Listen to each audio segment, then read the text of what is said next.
এবং এই আমলাতন্ত্রটা সবসময় জনগণের থেকে একটা দূরত্ব বজায় রেখে চলতো।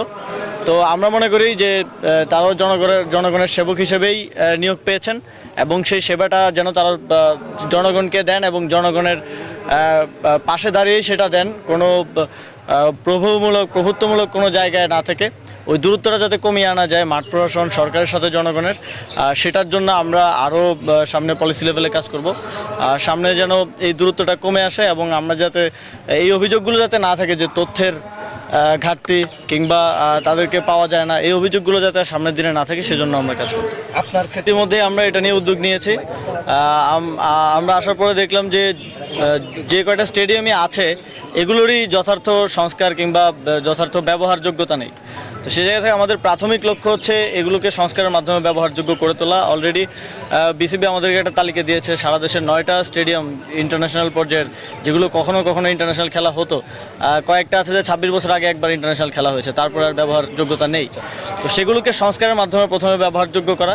নতুন স্টেডিয়ামের কথা আপনারা জানেন, আমাদের যেই আর্থিক অবস্থা আছে, আমাদের কিছু আরও প্রায়োরিটিস আছে।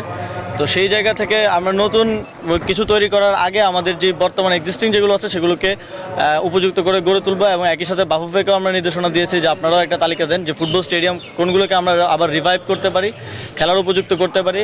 আপনারা জানেন ক্রীড়া সংস্থাগুলো, জেলা ক্রীড়া সংস্থা, উপজেলা এবং বিভাগীয় ক্রীড়া সংস্থা পুনর্গঠন চলার পরে আমরা বলেছি যে তাদের জবাবদিহিতা নিশ্চিতের মাধ্যমে তারা যেন একদম প্রান্তিক পর্যায় পর্যন্ত খেলাধুলাকে পৌঁছে দেয়, আবার আগের মতো টুর্নামেন্টগুলো যেন আবার পরিচালিত হয় এবং তরুণরা, যুবকরা যাতে এর মধ্যে অংশগ্রহণ করতে পারে। এবং আপনারা এটাও জানেন যে আমাদের মাননীয় প্রধান উপদেষ্টার সরাসরি তত্ত্বাবধানে আমরা একটা ইউথ ফেস্টিভ্যাল করতে যাচ্ছি। এই বিপিএল খেলার যে সময়টা, এই সময়টাকে কেন্দ্র করে শুধু স্টেডিয়ামে না, স্টেডিয়ামের বাইরেও সারা দেশে একটা ইউথ ফেস্টিভ্যাল করার একটা পরিকল্পনা আমাদের আছে।